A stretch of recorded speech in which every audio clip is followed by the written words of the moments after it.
Hi guys, in today's video we're going to be painting an Ork Grot tank from start to finish. But first of all I want to say a huge thank you to my YouTube channel sponsors Goblin Gaming. If you check the description box down below you'll find a direct link to their web store, and every time you purchase anything from the link it greatly helps my YouTube channel, so please use the link in the description box below. This Grot tank is actually a Meng World War II's kit, and it's the French Samoa, I believe, or Samoa. I'm not too sure how to pronounce it guys, but it's a fantastic kit. It only costs about £10 or £11 in the UK, and it's perfect to be a substitute for a Grot tank for orcs. Now I wanted to paint this up in a red colour scheme. As we all know, orcs and red, they go faster, and I wanted it to be fairly weathered as well. As you all know guys, I love weathering. There's a few new tips and tricks in this video that I've not used in previous videos, so hopefully you'll find some of these very helpful. But anyway guys, this is going to be a long video, so go grab yourselves a nice hot drink or maybe an ice cold beer and we'll get started with the tutorial.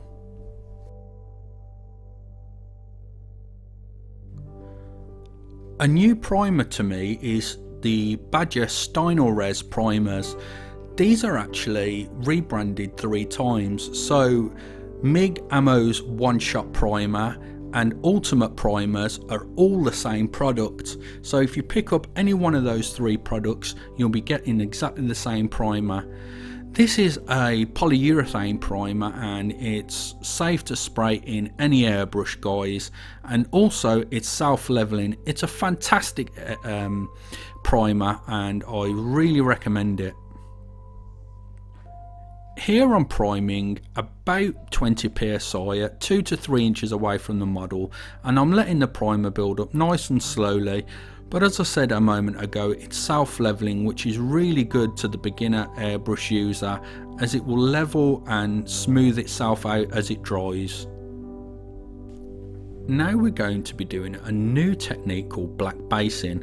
What that is you create a mottled white effect over a black primer layer, and here you can see I'm getting really close to the model tank and I'm spraying really fine lines and I'm getting a really nice mottled white effect over the black. Now the reason we're doing this is when we actually come to spray our base coat of Bloody Red by Vallejo Game Air, it's going to leave an uneven and really cool looking finish, and it's going to make it look authentically weathered. So this technique called black basing is brilliant.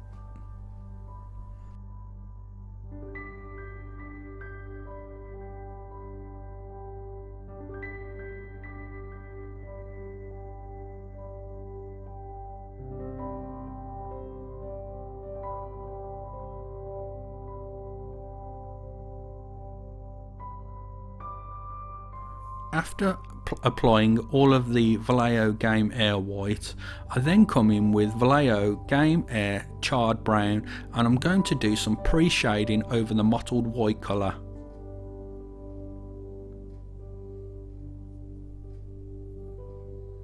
Here you can see how pre-shading works by going round all the edges of all the panels with the charred brown.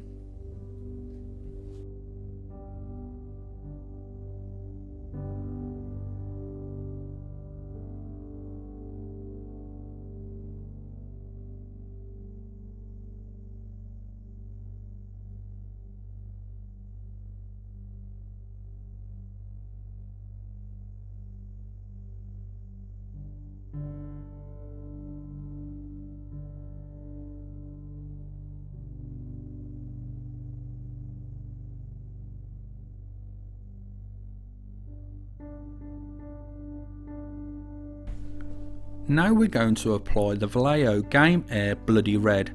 It's important to note guys that I actually paint with the Bloody Red in really thin very light opacity layers, and as you can see I'm building up the colour nice and slowly, and I can control literally how much of that mottle effect shows through. I can have it really strong if I want to, or I can have it really weak. It's up to you guys how much of the effect you want showing through, but spraying nice thin layers and then you can control the effect yourself.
Now we're going to paint the tracks.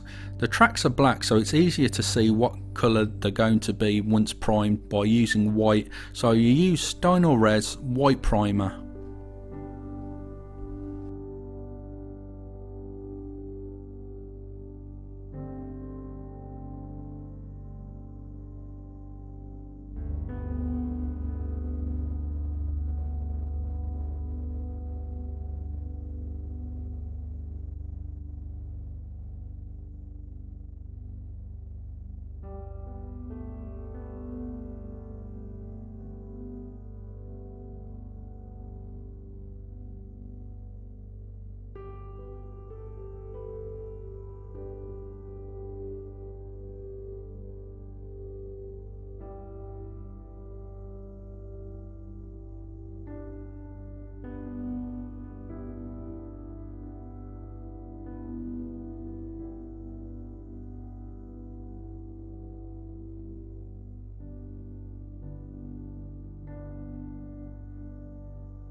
AK Interactive's dark tracks are painted onto the tracks. Now it's important to note, guys, that if you can't get hold of dark tracks by AK Interactive, you can use any medium to dark brown colour and it will suffice for painting of the tracks.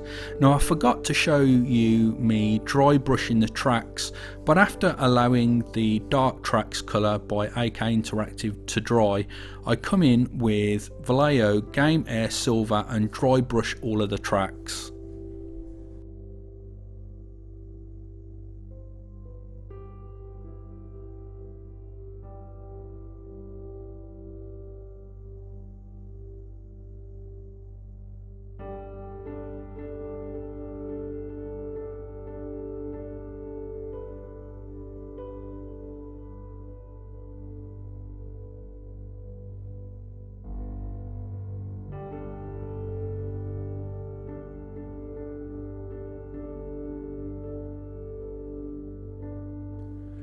Now we're going to gloss varnish the vehicle.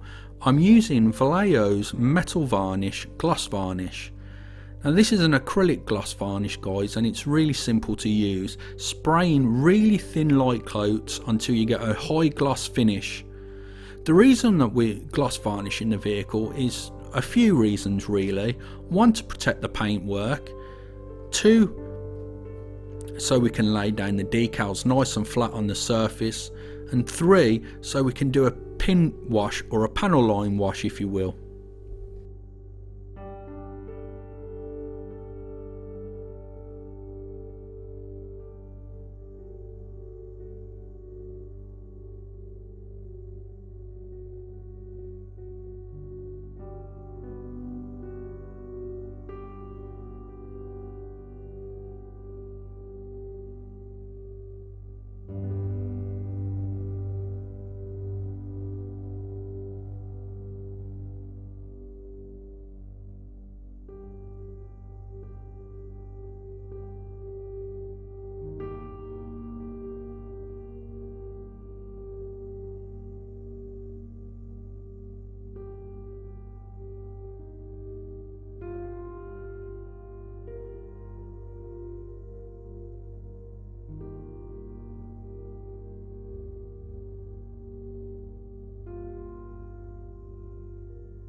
I've placed some decals down onto the tank, which I forgot to record, guys, but I've shown in many videos previously how I place decals down on vehicles, so please look out for my previous videos.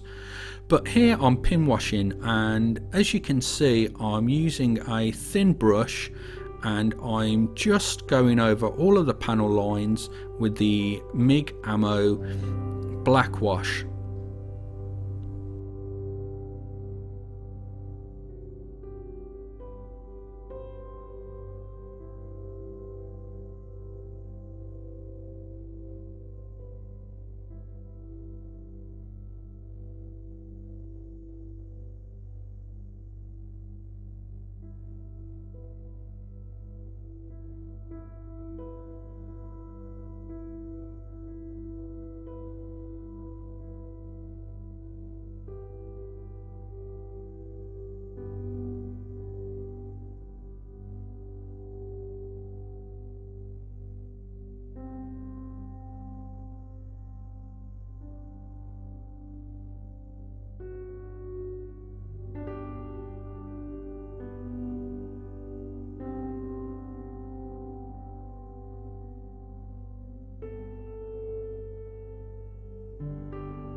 Now we're going to be using AK Interactive's odorless thinner. Now this is used to get rid of stains on the surface that we don't want. So anywhere that there's the black wash that we don't want, we dip the brush into the odorless thinner and we then dry the brush a little on some paper towel, and with the damp brush we're able to remove the stains of the black wash.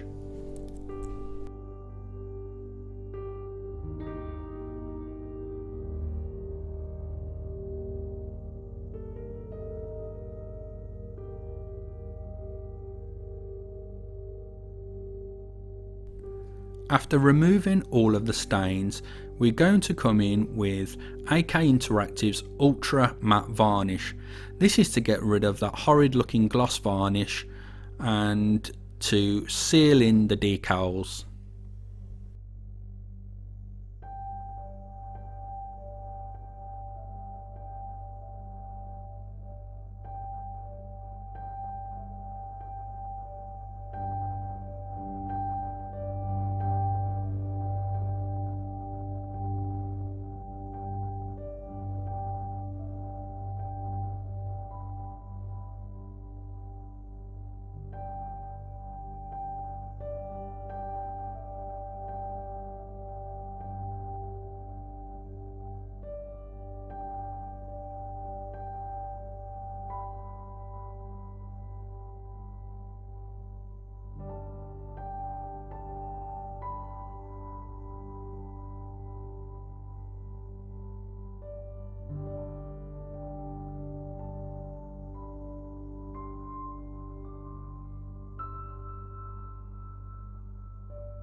Now we're going to create some interest on the panels by using AK Interactive's chipping fluid.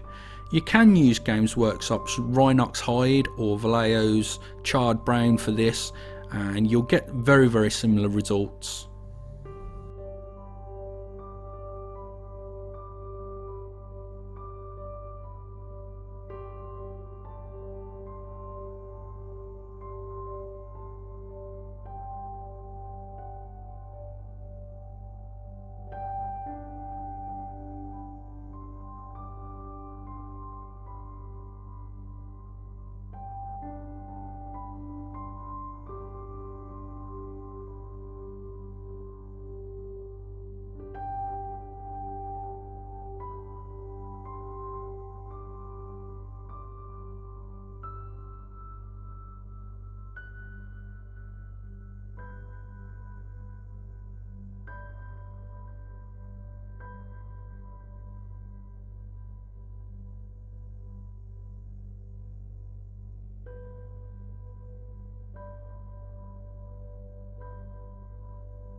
Now I'm chipping with white.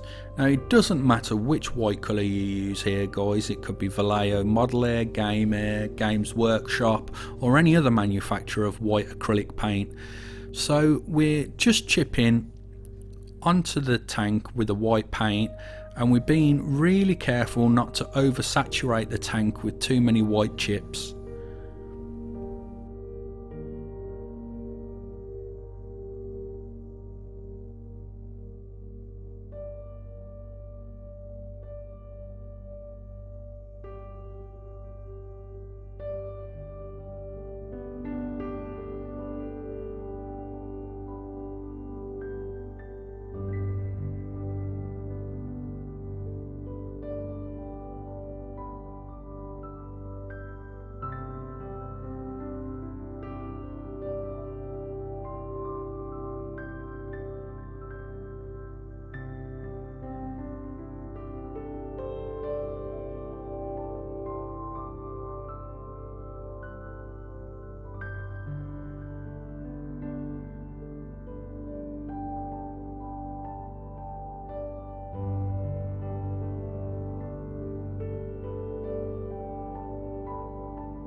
Now we're going to use Wilder's Aqua line of paints. What these are acrylic based, but the most crucial thing about these paints is they're reactivatable. I think that's a word, and I think that's how you say it. But basically, guys, you thin the paint down in a little pot and you create some little streaks, as I'm doing now, and then you dip the brush in water. You remove some of the water so the brush is just damp, and then you can pull the streaks out and create really great effects. Regular acrylic paints you can't do this with, as you place them down on the surface of the model and a skin starts to form on the top of them pretty much straight away, and if you try to disturb them you'll just ruin the paint job. Wilder's aqua line of paints are completely different and work differently, and they're absolutely fantastic for weathering.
Now we're going to use Wilder's Aqualine Orange Ochre Rust.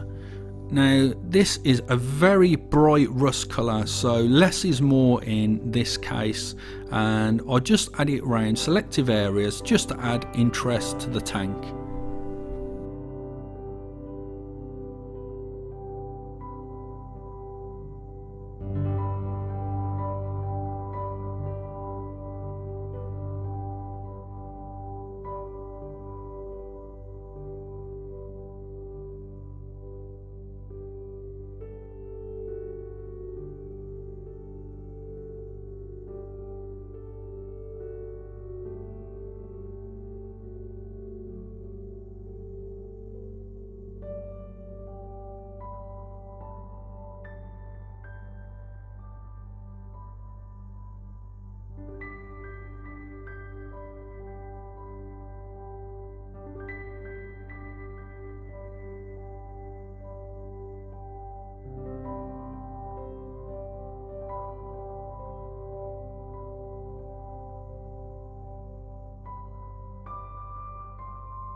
Vallejo metal colour gunmetal is going to be painted on all the idler wheels and the sprocket wheel.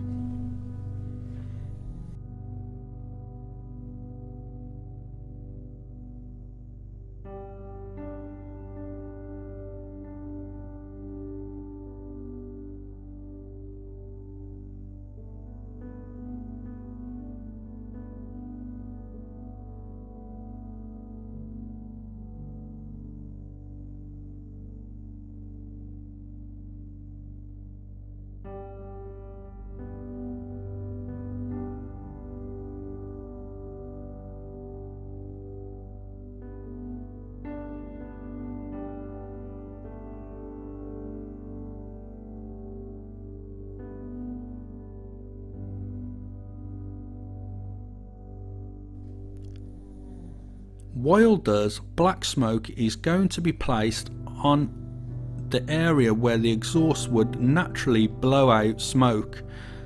Again, I place it down on the surface and then slowly feather the brush out away from the exhaust with some water just to feather out the effect of the smoke.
Here I'm adding just a little smoke effect to the very end of the barrel of the gun.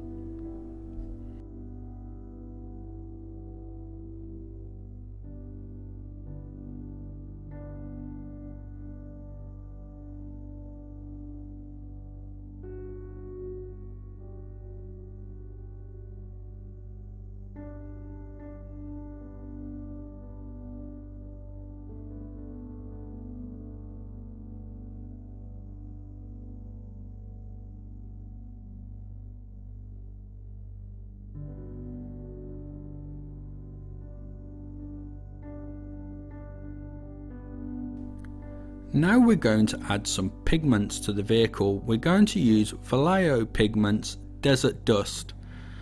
I'm adding very small amounts of the desert dust to the vehicle just to create interest again on the panels and just to break up some of that red.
Now we're going to use Ammo Mig's Dark Earth Pigment.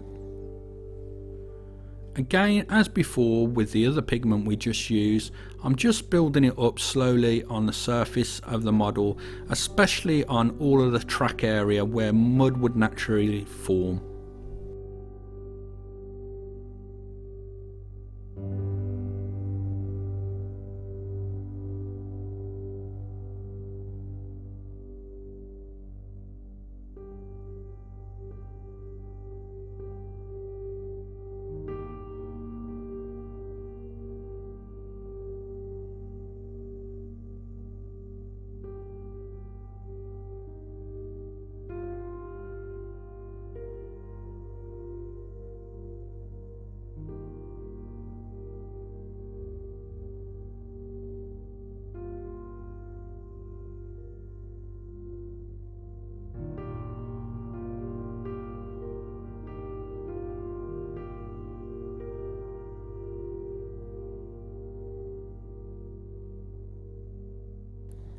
Charred brown is going to be post shaded onto the track area and onto underneath the turret ring.